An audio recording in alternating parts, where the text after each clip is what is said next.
숫자와 그림으로 풀어보는 불교 이야기, 부처님 이야기 이강입니다. 오늘 여러분께 말씀드릴 것은 부처님의 탄생이죠. 천상천하 유아독존 하는 숫가모니 탄생이죠. 숫가모니가 탄생한 일은 4월 8일이죠. 우리 인간에 있어서, 나에 있어서, 각자 자신에 있어서 제일 중요하고 기쁜 일은 언제일까요? 자신이 태어난 일이죠. 이 세상에서 가장 축복받는 일이 탄생일이잖아요. 사람들도 내 생일은 누구와도 같이 축복받는 것이 아니고 오로지 나만의 축복일이죠. 그래서 사람들은 다른 것은 다 축하해주지 않아도 생일날은 모두 축하해주죠. 그와 마찬가지로 이 부처님의 탄생일, 부처님이 태어나서 스스로 자신을 축하한 것과 마찬가지예요. 천상천하 유아독존이라는 이야기는 스스로 나를 유일한 존재고 거룩한 존재고 세상에서 평등한 존재라는 의식으로 걸음을 이렇게 7발자국을 걸어서 한 손은 위로 한 손은 밑을 가리치면서 이 세상에서 내가 오로지 유일한 존재라고 선언을 하셨다는 거죠. 그런데 이것을 이제 우리가 설화를 보면은 믿을까 말까 설화일 뿐이다 하는데 이것은 진실이죠. 진실로 믿어야만 이 이야기가 우리한테 이제 교훈이 되고 지혜가 되고 삶의 방향이 바뀌는 거죠.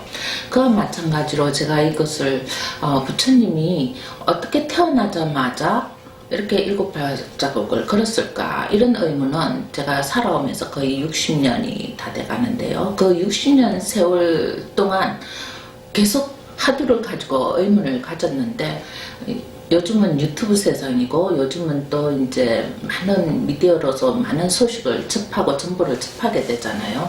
근데 한 1년, 2년 전인가 이것을 확인할 수 있는 기회가 되었습니다. 어느 나라인지 모르겠어요. 어느 나라의 아이가 태어나자마자 이렇게 몇 발자국을 그런 그림이 이렇게 해외 톡픽처럼 이렇게 나왔더라고요.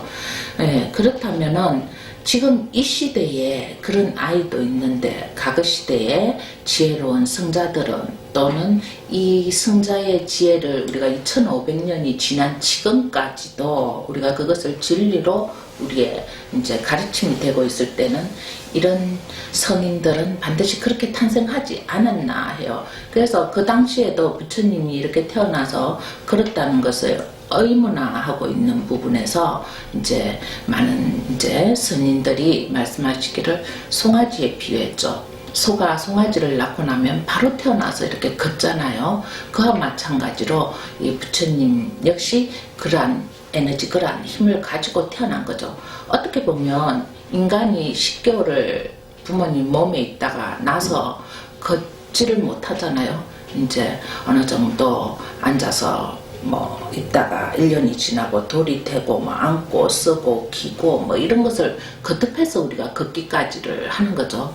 그렇다면 이것이 무명자라는 거예요. 아무것도 인식하지 못한 상태에서 인간이 중생이란 이름으로 태어날 때는 어떤 것도 눈도 안 보이고 귀도 안 들리고 또는 걷지도 몸을 움직이지도 못하는 상태에 어리석음으로 태어나서 세상을 보면서 하나하나 인식해서 이제 밝게 자꾸 알아가고 교육받아서 우리가 걷고 뛰고 뭐 달리고 하게 되는 거죠. 그런데 이 성인 부처 자체는 그런 것이 이미 전생에서 앞서서 말씀드린 것과 같이 아주 지혜로운 분이고 부처님이 되고자 원을 세우신 분이고 그래서 지혜롭게 이렇게 태어나셔서 나의 존재를 스스로 확인한 부분이라고 생각하시면 돼요. 그와 마찬가지 지금 우리가 생각할 수 없는 부분이 많잖아요. 머리가 2개가 되어서 태어나는 쌍쌍둥인가 그런 사람들도 있고 그죠? 또는 이제 뭐 어떤 한 부분이 없어서 태어나도 인간의 구실을 하는 부분이 있잖아요. 그것은 지혜로움으로서 극복을 할 수 있는 상태니까요. 이게 부처님이 태어나셔서 극복 자신이 천상천하 유아독존이라고 할 수 있는 지혜로운 자를 쓰라는 거죠. 부처님 역시 이렇게 탄생일에 굉장히 축복을 받았습니다.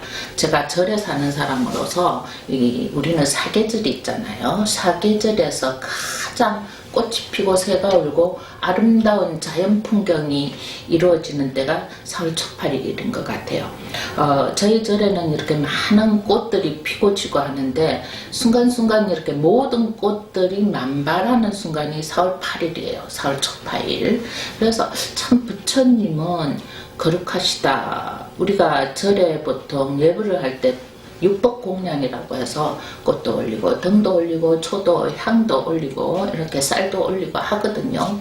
그런데 이제 법당 아니니까요. 이제 꽃이 잘 없으니까 수반을 통해서 생활을 이렇게 보시려 하지만 저희 절 같은 경우는 바깥 전경이 그대로 다 보이고 바깥 전체가 이렇게 꽃으로 이렇게 장엄되어 있기 때문에 굳이 생활을 올리지 않아도 이런 법당 주위에 전부 꽃들로 만발해 있습니다.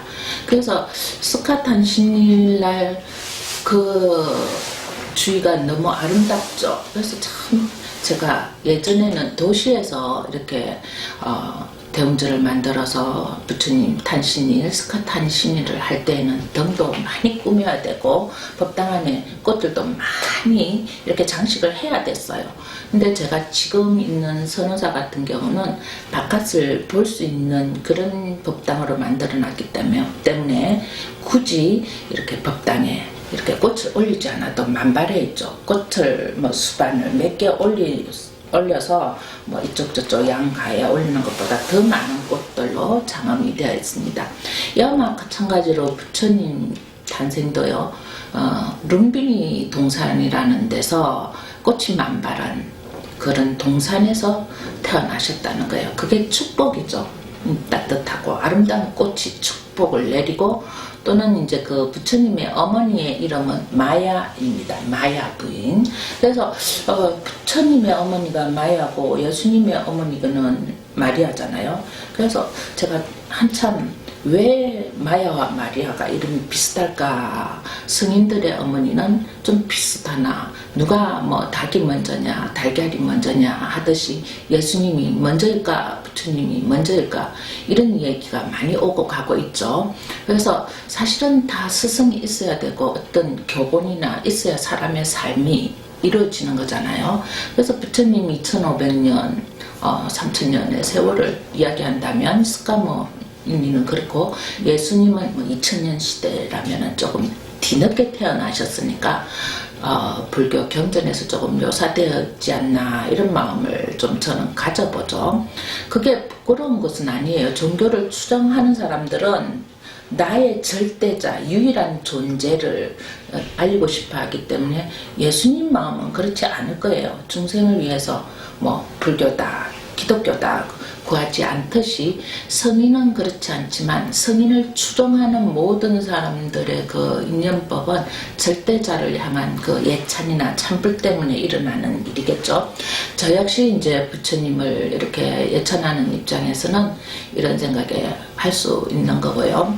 그래서 이제 모든 역사적인 문제이고 그렇게 해서 이제 부처님이 4월 8일 날 아름다운 동산에서 부처님이 태어나셨는데 그 이름이 어머니가 마야 부인. 그러니까 이제 상고를 이렇게 겪으셨겠죠. 그때 이렇게 무수나무를 뿌리를 찾고 나무를 찾고 이렇게 아이를 뭐 옆구리로 태어나게 했다 이러는데 참 우리들은 옆구리로 태어났다는 말에만 열중해서 그게 뭐 전설이 되고 설화라고 하는데 그 표현 방법이죠. 아이가 어떻게 거룩한 동산에서 태어나면서 아주 고통스럽게 태어났다는 것보다는 거룩한 존재로 태어났다는 것을 묘사하고 있습니다. 그래서 우리들은 이제 요즘 시대는 그렇죠. 똑같은 병원에서 태어나고 우리가 이제 뭐 산파라나요? 옛날에 뭐 할머니가 받고 또는 산파들이 받고 이랬는데 요즘은 간호사와 의사들이 받는 거죠. 받아서 똑같은 형태의 이제 무슨 아이들이 태어나는 거예요. 그리고 똑같이 이렇게 손목에 이름을 적고 그렇게 태어났지만 우리들 시대에는 집에서 태어났죠. 저 같은 경우도 부모님이 이렇게 아파서 집에서 외갓집이다 친가다 이렇게 태어났어요. 저는 뭐 8개월 만에 태어났죠. 그래서 실제로 현실에서는 8개월이라 하면 좀 미숙하고 죽게 내버려 두는 아이가 있지만은 그런 뭐 생각으로 저의 생일을 그렇게 얘기 드렸지만 제가 공부를 하면서 저는 한 명을 알다 보니까 8개월에 태어난 사람은 굉장히 똑똑하다. 그래서 저 자신을 거기에 비유하고 그냥 똑똑하게 생각을 하고 계속 이렇게 공부를 좀 열심히 하려고 했죠. 그리고 저는 저의 단점을 성인이나 조금 똑똑한 분에 이렇게 비유를 해서 계속 긍정적인 마인드로 가고 있는 거예요. 제가 뭐 양손을 다 쓰죠. 왼손잡이, 오른손잡이.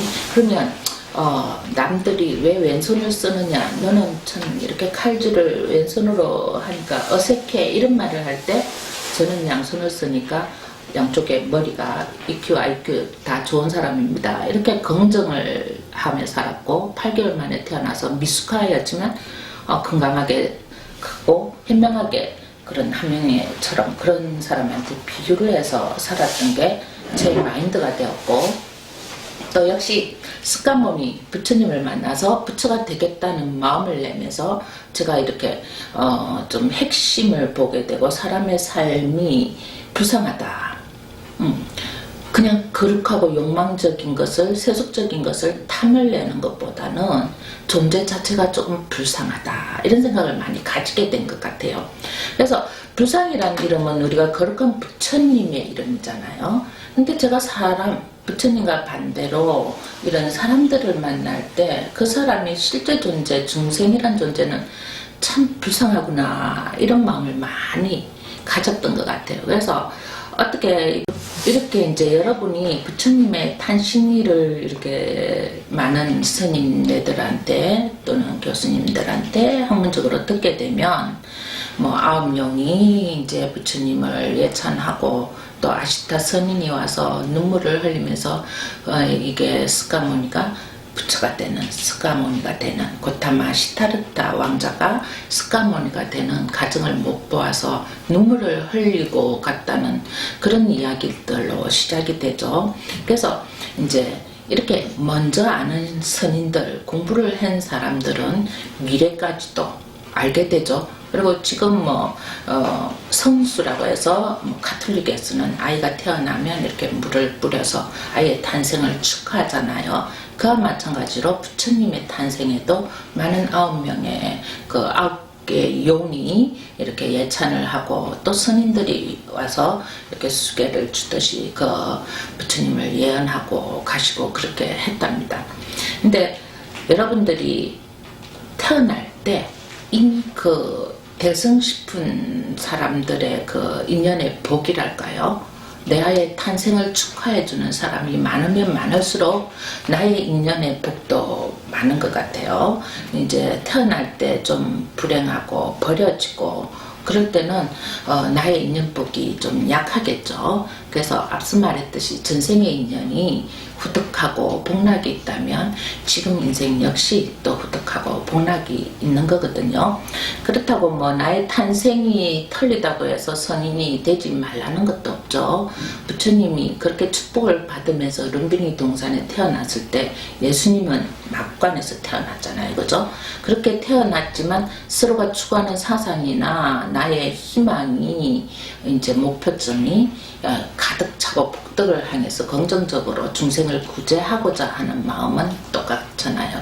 그런 위대한 포부나 마음가짐을 가졌을 때 나의 태어난 삶과 다르게 마지막에는 그 뜻을 이루고 간다는 거죠. 그런데 이제 오묘하게도 부처님은 처음과 끝이 같았다는 거죠. 예수님 같은 경우도 마국간에 태어나서 십자가를 대신해서 너무 이렇게 십자가로 못을 다 받고 하니까 좀 안 좋은 상황에 가셔서 다시 부활을 하셨다는 얘기로 미화가 되지만은 부처님은 열반하셨다는 얘기로 또 미화를 하게 되는 거예요. 그런데 이런 이야기가 다 중생을 하는 거죠.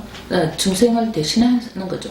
이제 우리가 거룩하게 갈 수도 있고 또는 불행하게 갈 수도 있고 그런 이야기를 이제 전해주는 의미라고 하면 돼요. 한쪽에서는 불행한 인생을 얘기했고 한쪽에서는 그 불행한 이야기를 거울 삼아서 거룩하게 가는 지혜를 이야기한 거죠. 그렇다면 우리가 어떤 절대자를 만났을 때 각각에 배워야 할 부분이 있는 거죠. 그래서 여러분들이 어떤 선인이든 어떤 이렇게 구분하지 말고 평등심을 가져서 모든 것을 섭취하고 습득하게 되면 여러분이 태어난 중생의 근기를 하나씩 벗겨내서 나 역시도 절대자가 될 수 있고 나 역시도 선인이 될 수 있고 나 역시도 부처가 될 수 있다고 생각합니다. 우리는 이런 것을 누구다 시시비비를 가려서 이제 뭐 여기가 이 종교가 최고야 이 종교가 최고야 뭐 나의 절대신이 어떻게 하는 것은 우리들이 그것조차 어리석음의 근원지가 되는 거죠. 나의 어리석음은 어떤 한계에 멈춰 쓰는 겁니다. 계속 이 마음을 긍정적으로 변화를 하고 모든 것을 받아들여서 포괄적인 이런 장점을 마련하는 것이 아니고 어디에 이제 집착하게 되는 거죠. 그래서 집착이란 것은 나의 삶이 멈추는 거죠. 우리가 마음을 씌어라는 것과 내 인생이 멈춰지는 것은 다른 뜻이죠. 나의 탄생이 나의 이 탄생을 축복받았다면 나의 죽음도 축복받을 수 있는 존재로 많은 이제 선인들과 스승들의 행복한 죽음을 위한 그런 공부를 많이 하시면은 부처님이 왜 이렇게 태어나셔서 우리에게 무엇을 설법하려고 우리가 죽음을 어떻게 대비해야 하는지를 말씀하신 거죠. 그래서 여러분들이 지금 내가 왜 태어났고 왜 죽어야 되는가를 한번 생각할 수 있는 계기가 되죠. 근데 이제 태어난 건 알아요. 근데 내 삶이 어떻게 되었을 때 죽음을 예언을 할 수 있는 거죠. 그래서 여러분들이 지금 태어난 것만 알고 죽으면 어떻게 죽을지 몰라 하는 것은 지금 현재 내가 살아가는 내 인생을 체크하지 않고 있기 때문입니다. 점검하지 않고 다시 한번 반성과 참회로 나를 다시 바꾸지 않기 때문이죠. 그래서 이런 마음을 계속 수행보다는 이런 지혜로운 말씀에 좀 더 귀를 기울여서 나를 바꿔가는 계기가 되었으면 합니다. 오늘은 부처님의 탄생에 대해서 알아보았습니다. 예, 성공하십시오.